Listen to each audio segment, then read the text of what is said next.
Welcome back to Enshrouded. In this episode, we will give you an inside look at how we create a game world. When creating a game world, developers must choose between procedurally generated content, which is created by an algorithm, or handcrafted content.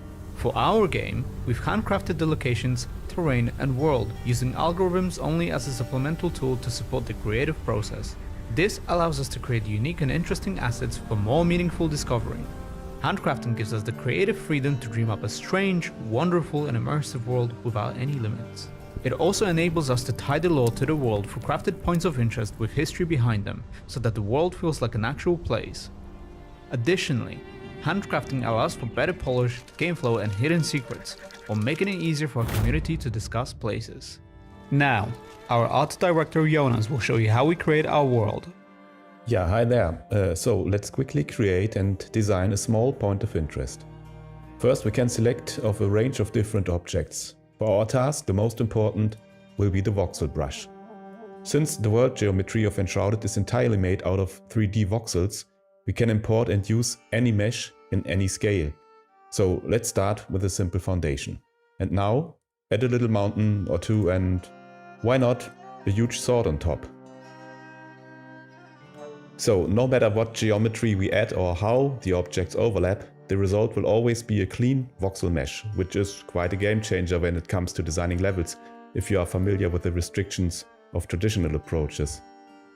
We might want to have a cave for our little poi, which we can create anytime by using a negative stamp that will be subtracted wherever we like. So let's dig that cave.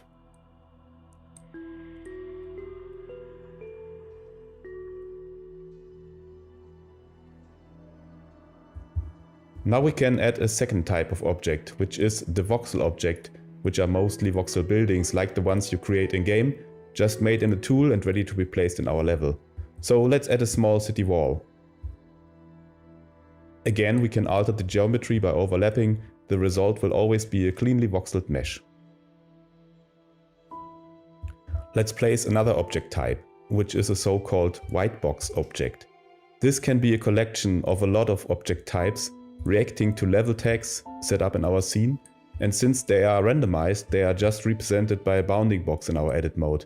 So we can select a small house white box and just copy it to see that the next copy differs from the original after the randomization. Some of our objects are generated by first outlining a shape, or so-called spline. We just set up that spline where our road is supposed to go and convert that in one of those objects, the road.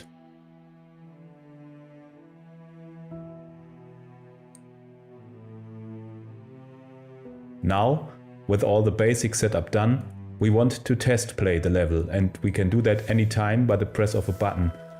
And we also can keep the game running to see all our further editor changes while we are in the level. This makes it much easier to see what our poi actually plays like. Now we can quickly change large areas by painting in informations in the tool, which might result in scattering changes, so we can, for example, quickly add small forest, or we can paint in different biome setups that will affect materials and scattering objects. All that's left now is basically copy-pasting more of the same, until we're happy with the result and our little poi is done. That's a glimpse into our world creation process. We hope you enjoyed this inside look. If you have any questions or suggestions, let us know in the comments. Don't forget, our early access release is January 24th, so wishlist Enshrouded on Steam. And as always, we'll see you in the next one.